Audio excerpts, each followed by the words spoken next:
Hey, everybody. Mark and I have over 20 years of experience as therapists and as addicts in long-term successful recovery. We know better than anyone what works and what doesn't to break out of porn and sex addiction, heal betrayal trauma, and reclaim your relationship. And we've poured all of our personal and professional recovery and healing experience into a first-of-its-kind program for addicts, spouses, and couples. We call it Dare to Connect. At least 4 times every week, we engage with you in real time, in the trenches, giving you the knowledge and the tools to take back your life and relationship. Whatever else you've done on your journey for healing and recovery, you've never done anything like this. Mark and I, we've made all the mistakes, so you don't have to. Don't reinvent the wheel. We all know tomorrow never comes. Look, don't wait one more day to change. Claim your free 2-week trial today at daretoconnectnow.com.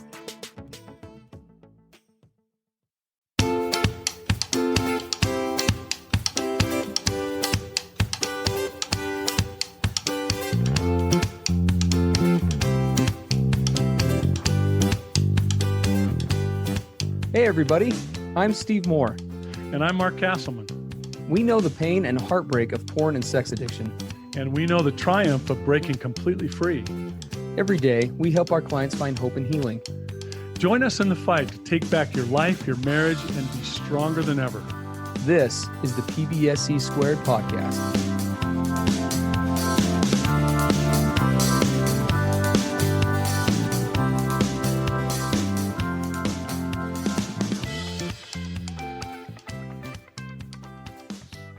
Hello, everybody. Welcome to the PBSC podcast. This is episode 193. Steve Moore here with Mark Castleman. We're coming at you with a new topic.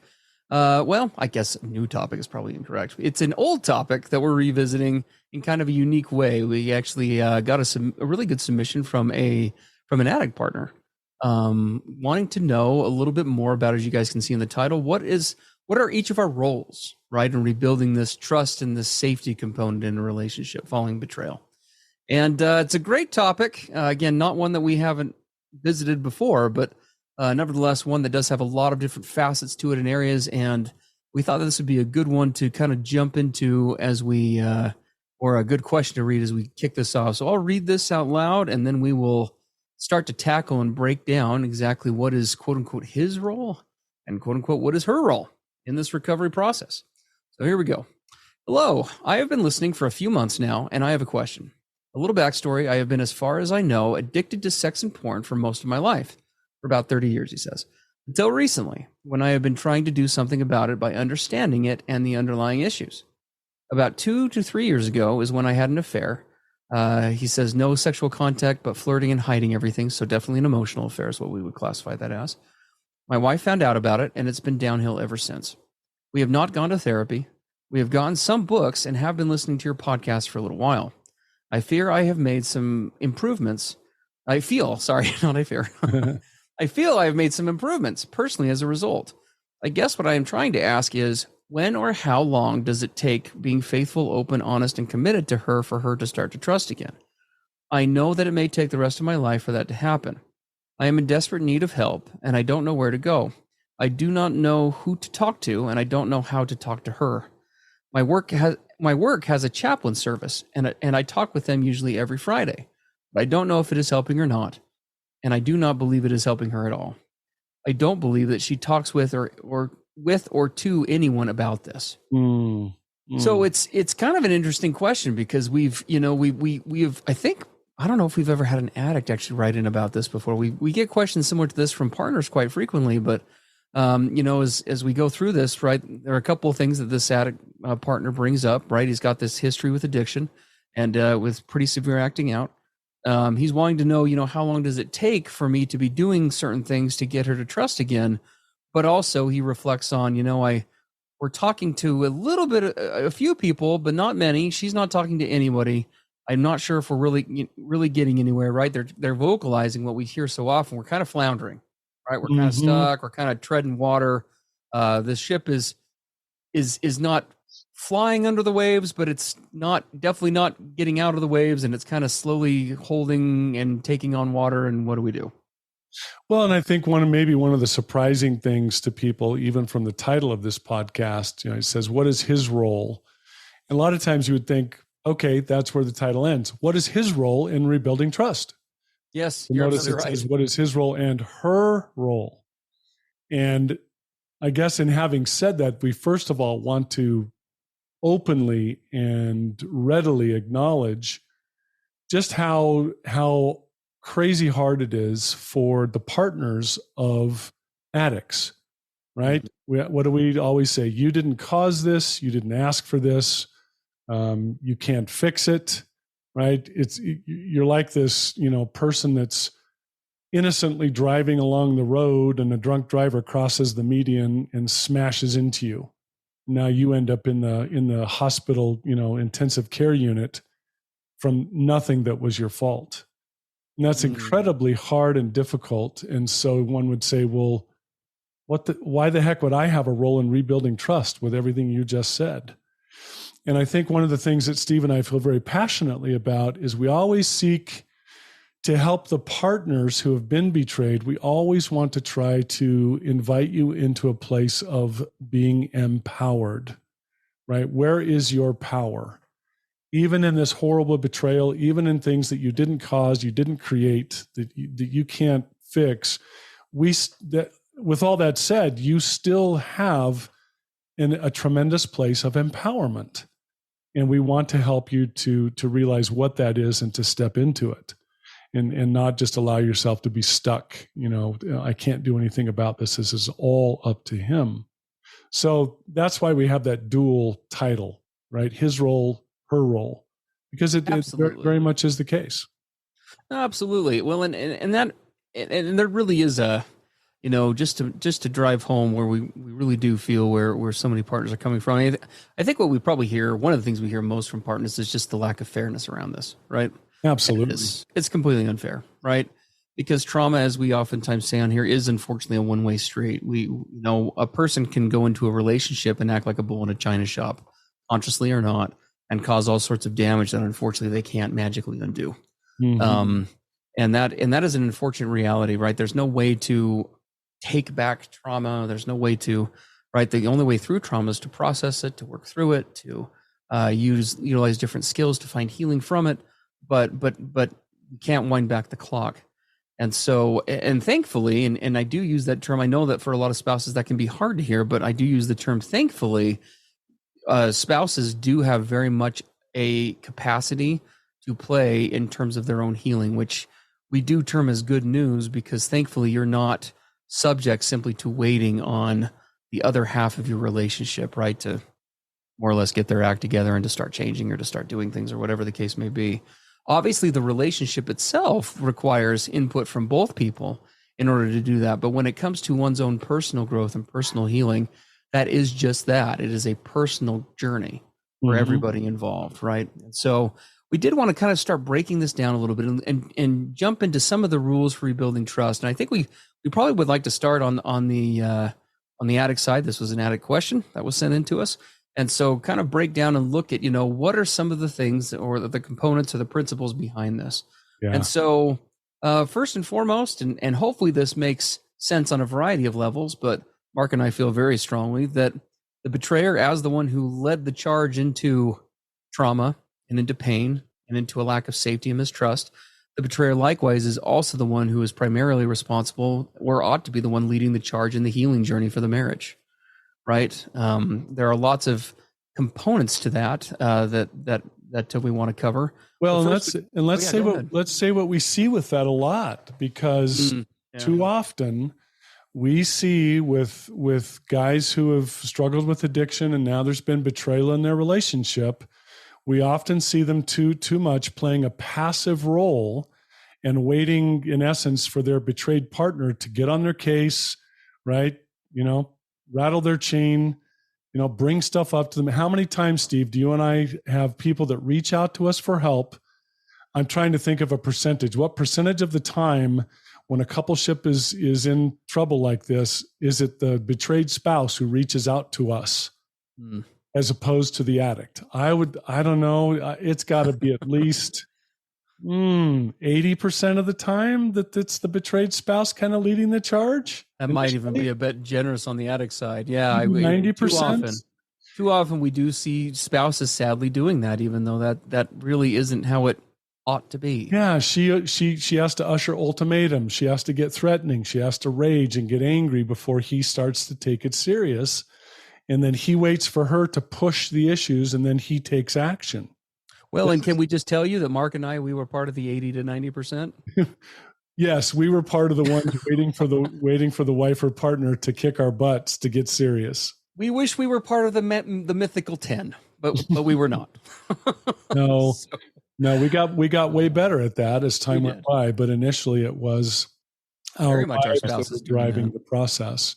Absolutely. So that's the first part of this for guys listening. You've got to somehow get yourself to the place where you're leading the charge. What's one of our favorite phrases?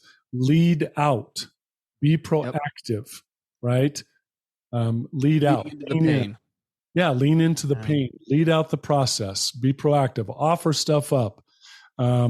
Anticipate how your partner or your spouse could be struggling, and even start doing stuff before she even asks. Right? Imagine that.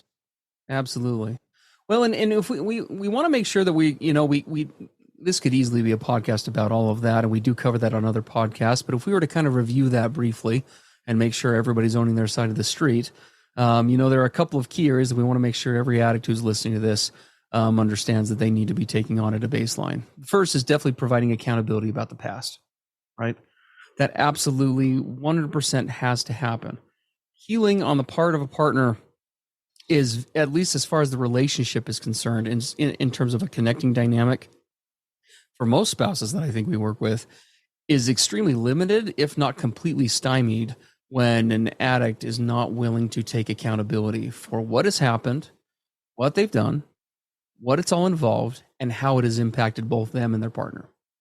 And we'll tell you that one of the things that will destroy trust more quickly and demolish it right into a Twin Towers event is when staggered disclosure takes place. Right? Disclosure about the past, where usually it's kind of forced by the betrayed partner. She kind of wrings it out of him, and then he gives part of the truth of the past, and then it keeps trickling in over time. Yes. And the shoe keeps dropping. You cannot rebuild trust when that is taking place. It just shatters it, right? Yes. For those, and Mark's making a great point. So for those who have not shared that completely and totally, we strongly recommend that you get yourself connected with a professional, a clinical professional who can walk you through what's called the disclosure process of taking you and your spouse through that, so that can be done in the least damaging way possible, if needed, depending on what has not yet been disclosed. But going forward, another element to this is not just accountability and transparency about the past, but it's about transparency and accountability that is ongoing. Yes. What's happening right now, right? Yeah.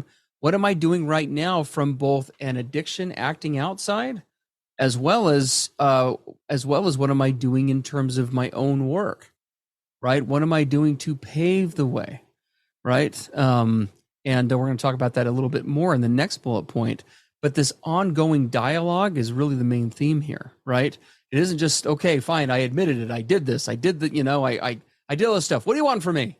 I've been that guy. I think I actually said that to Brittany one time. What do you want from me? There you go. Here it is, right?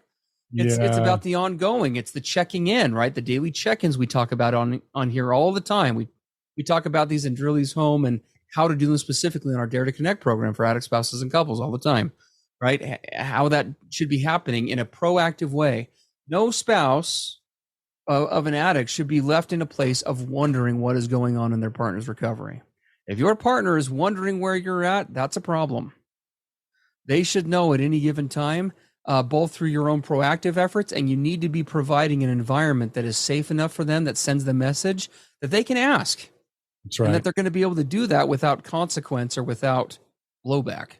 If you're trying to rebuild trust, guys, the last thing you want is to cut off information to your betrayed partner so that they have to fill in the blanks. Oh, yeah. You do not want them filling in the blanks if you're trying to rebuild trust. Because trauma does what in the brain? In the absence of facts, what will it do? It will always default to the worst case scenario. Sure, because it's got to protect itself, Yep. right? Your betrayed partner's like, I got to protect. He's not telling me.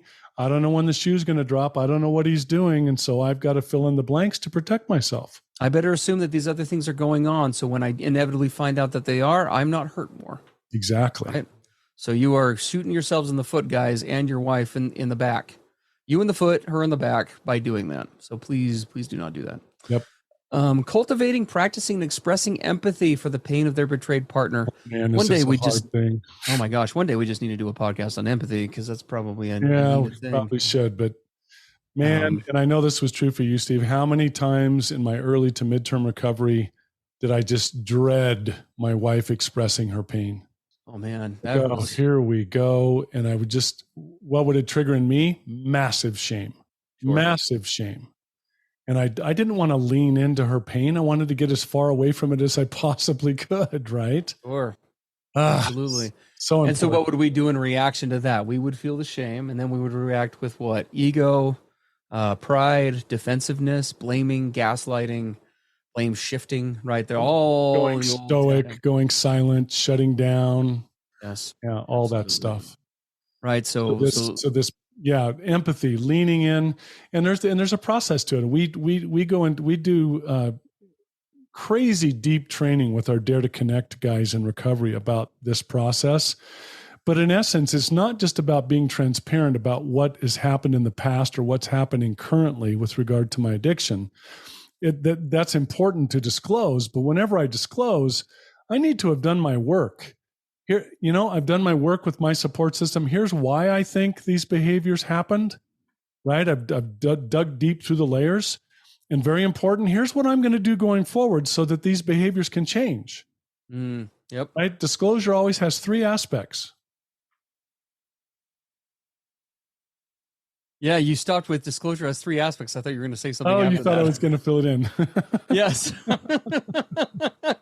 What's the 3? What are the 3 aspects that you want to say? It's the 3 aspects I just said, right? You not only disclose what happened, you disclose why it happened, and you disclose what you're going to do going forward to change it. Okay. Are you going to be able to? I think we're just going to keep that. That was kind of a funny little pause there. So we're leaving all this in right now? Sure. Oh gosh. We're Ron Real here, everybody. I guess we're going to leave that all in. Sorry, Steve misread what Mark was saying. I love it. Go. No editing. It's awesome. No editing. Raw and uncut is That's what we're right. doing today. That's PBSE.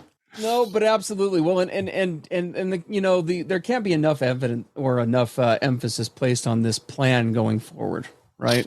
Yes. Having a plan for both for making an amends as well as what are the commitments actually going to be, right? Because one of the big mistakes that we see guys make in this process is actually we just had this come up in Dare to Connect just last week, and we did a whole session about it. It was really good. About this idea of too often we as addicts, and we don't always do it consciously, but we will sometimes in this process look at our spouses and say, well, what the hell? Like, I haven't acted out in 6 months. What's wrong with you? But here's one of the great secrets, guys. And again, we'd love to be able to teach you more about this in D2C, but the creating safety in a relationship, only half of rebuilding safety is an absence of acting out. That will do something. But that in of itself is not creating safety in a relationship. It isn't simply just enough for the bombs to stop dropping, right? If one country is bombing another one into oblivion, the bombs stop dropping, does the one big country look at the other one and say, well, geez, why don't you guys feel safe? Like one hasn't hit in like a week. What's your problem? Good luck on all those craters and destroyed roads and all the carnage. But we're not bombing you anymore. You should be fine, right? What's the problem here? Right? It's about actively repairing. It's about coming forward and saying, look, I am accountable for this. I am sorry for this. What do you need for your own healing? But also, here is my plan, not just to ensure this doesn't happen again. Here is my plan for changing the way I operate in this marriage. Yes. Right? Here is my plan for being accountable going forward. Here is my plan for involving other people so you don't have to be that policewoman. So you don't have to be my confessor, my absolver. Right? So that you can focus on you. Right. All of that stuff is on our end, guys, ours to own. Well, right? and to be very, very cautious and careful, guys. If you're going to make commitments about making amends, we would rather that you to start out are very conservative with those commitments and amends, because if you talk the talk and don't walk the walk, you are going to destroy trust further. Right? That's one of my wife's favorite statements to me over the years. Mark, I hear you, but talk is cheap. Show me. And if I would talk and not show her, the trust would just be obliterated. So if you're going to make commitments and make a plan going forward, make it doable so that you can actually deliver on it on a regular basis and then add to it as you go. Absolutely. The consistency piece is critical. Absolutely. Okay, well, we better move forward. We're going to make this like an hour-long podcast. We better press on here. So the question, so that's kind of a general outline, as much as we can go, into detail here in such a short form about that side of the street. Let's look at the other side, though. Yeah. So let's look at the partners now, because the partner will say, "Well, I'm the betrayed partner. What do you mean I have a role in rebuilding trust?" What? Sure. Absolutely, and it's very understandable. My wife is hardcore into recovery. She sponsors ladies in 12 steps. She can teach betrayal trauma. She co-presents with me at different retreats and things. I mean, she can teach this stuff better than I can. But Brittany will be the first to tell you that she didn't get into her own recovery in a serious way until about 3 years after, about 2 to 3 years, somewhere in there, after I did. Because she very much was of this very logical mentality of, your problem, you fix this, right? That is your thing. And that's and we want to just say that's legitimate. We totally get that. We're like, yeah, you're right. It is his deal. It is he did do this. So and he is the only one that can fix that. But the part that she was missing was, but who can fix my healing? Yeah, right? That's who can help fix me? And this is crazy hard for you guys, for every spouse to hear. It's always a tough topic whenever Mark and I address this, no matter what form we're in. But it really is, the reality here is that there are things that only you can heal and fix. And that doesn't make it fair or even okay. It simply just means that it is what it is. Yeah. And one of those that we see a lot, this rebuilding of trust is so hard, because you're not right. The survival part of you says, okay, here, in a lot of cases, this comes out after years or decades of marriage or partnership. This guy's not who I thought he was. There was all kinds of stuff going on I didn't know about. And now I'm supposed to start to have trust. Like, are you kidding me? Mm-hmm. One of the most important things that I've seen to be very helpful is, remember that trust isn't an all or nothing proposition. There are areas of trust in a relationship that often can start to be rebuilt in small ways. Maybe it's not with regard to the sexual part or the fidelity part of a relationship. That takes a lot of time. Maybe there are little tiny ways, like he committed that he would take the trash out, and he did, right? He said he would have a date night once a week, and he actually followed through. Absolutely. Right. Looking for little ways that I can begin to dare to trust these small things, verify them, have them followed through with, and let that begin to build. If I'm going to stay in this relationship, and every one of you betrayed partners get to decide, am I going to stay here or not? If you're going to, we highly encourage you to look for little small ways to start to rebuild trust somewhere.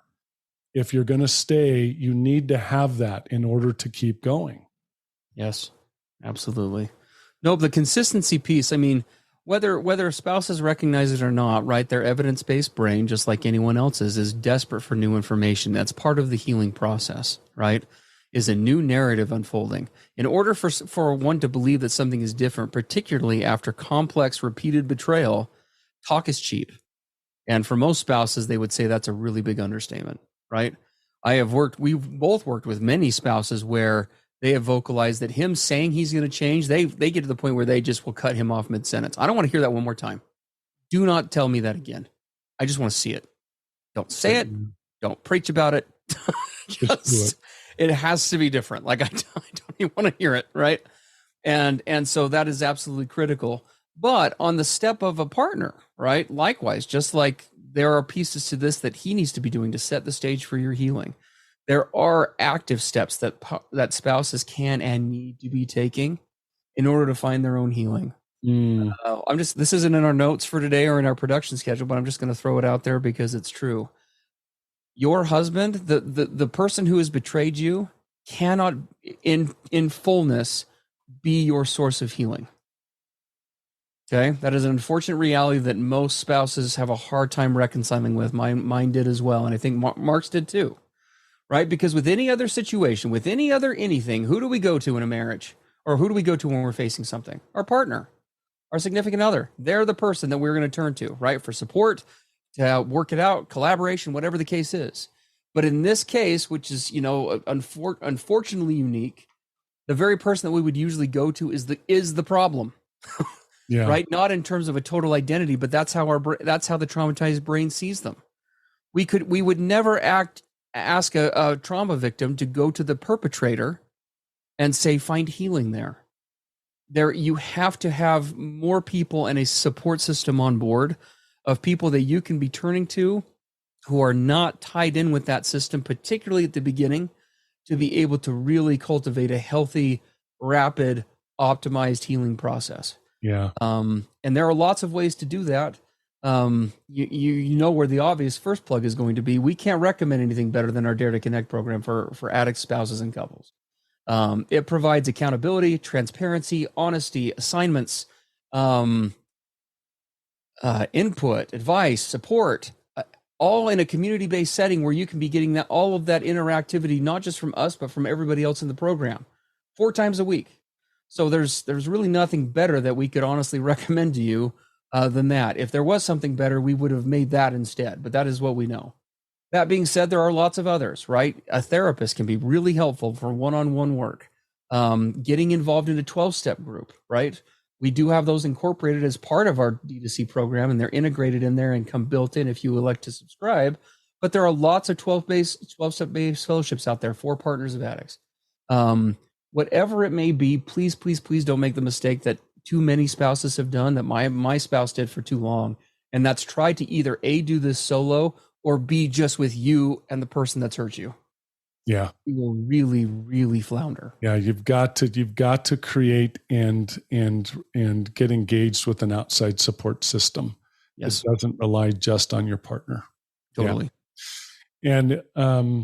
And we've already talked about, trauma's a one-way street. The betrayer, the traumatizer does that. But healing in a relationship is a two-way street. We both have the parts that we can play, as we've been talking about, right? And here's the big thing. He can hurt you, but he can't fix you. Yes. The healing side is really something that each of you listening have, as hard as it is, as unfair as it is you've got to decide if you're going to take the reins on that and say, I'm going to engage on my healing path, right? It's like I said, it's like the innocent gal driving down the road and the drunk driver crosses the median and slams into her. Now she finds herself laying in a hospital. She gets to decide, am I going to take charge of what I didn't deserve this? I didn't create it. It's completely unfair. But am I going to engage in physical therapy and take charge of my healing? Mm-hmm. It's a critical decision. Absolutely. Please. And we hope that spouses walk away not only not discouraged by this podcast, please feel empowered. Yes. Because again, even though there's an unfairness there, the silver lining is that you should not and don't need to be waiting for him to change, for you to start finding your own peace, your own serenity. The relationship is a different story because that is an amalgam of what everyone's putting in and taking away. But when it comes to your own healing and you regaining your self-confidence, your self-worth, healing from the wounds that have affected you individually and have come into your own personal security, etc., you are in the driver's seat of that. And a really critical part of that, as you do take charge of your healing and you do travel that path with your outside support system, is you bring yourself into the best version of you that you can attain. You're in a much better place to decide whether the relationship should continue or not. Yes. But too often I see those who are not in a healed place and they're completely, traumatized and shattered and in just a really scary, broken place. They find that they don't know how to make good, healthy choices about the relationship in that state. But as they become more healthy and healed, then they start to see more clearly and decide what really is in their best interest going forward. Absolutely. You know, our whole focus this month on in Dare to Connect is on boundaries and how they are essential to rebuilding trust. You know, Yes. boundaries is one of those topics. It's probably like the most common mental health therapy topic that kind of makes it into common language, right? So they're often discussed, but they're rarely understood. Is where we would come from with that. Everybody, how often do you hear we just gotta have better boundaries? It's boundaries. Yeah, you Problem. just need boundaries. You gotta have boundaries. How to do that, how to set those, what they actually look like. There is a whole list of guidelines that even many clinicians get wrong. And we are focusing on that all this month. If you find yourself struggling with what is his side of the street, what is my side of the street, where do we come together in this? There is never a better time to give D2C a shot. We have a 2-week free trial you can check out there at daretoconnectnow.com. We'd love to have you join us. As we wrap up, guys, though, and that kind of ties into the assignment we have for you, wherever you find it, and wherever it is, be it in Dare to Connect, again, 12-step, a therapist, etc., you need to be getting outside of yourself, both you as addicts and you as partners, okay? And outside of the marriage for healing. Other connection is the opposite of addiction, okay? And we just do not find healing in isolation. Surround yourself with some people that you can trust, that will love you enough to tell you what you need to hear, not what you want to hear. Find a way to cultivate and find a place that's going to provide that transparency, that accountability, that kind of love for both of you, and to be able to do it in a way that allows each of you to do that individually and doesn't always tie in with each other, because that really, again, can foul up the process. As always, if you have questions that you would like to submit to us, that you'd like addressed on PBSE, we'd love for you to send those to us at the contact form at the bottom of our site, pbscpodcast.com. You can send those in there. And we wish you guys all a happy week of recovery and healing, and appreciate you putting up with our uncut version of this episode. I'm still a little nervous about not editing, but we're just going to do it. So. I think it'll be fine. All right, everyone. Hey, thanks for being with us here today. And those of you who can find it can work for you to come on over and see us in Dare to Connect, we'd love to see you there and spend more in-depth and focused work with you there. Absolutely. And we look forward to future PBSE podcasts with you as well. So awesome. That will sign off, and take care. Have a good day, guys. Bye-bye. Everything expressed on the PBSE podcast are the opinions of the hosts and the participants, and is for informational and educational purposes only. This podcast should not be considered mental health therapy or as a substitute thereof. It is strongly recommended that you seek out the clinical guidance of an individual qualified mental health professional. If you're experiencing thoughts of suicide, self-harm, or a desire to harm others, please dial 911 or go to your nearest emergency room.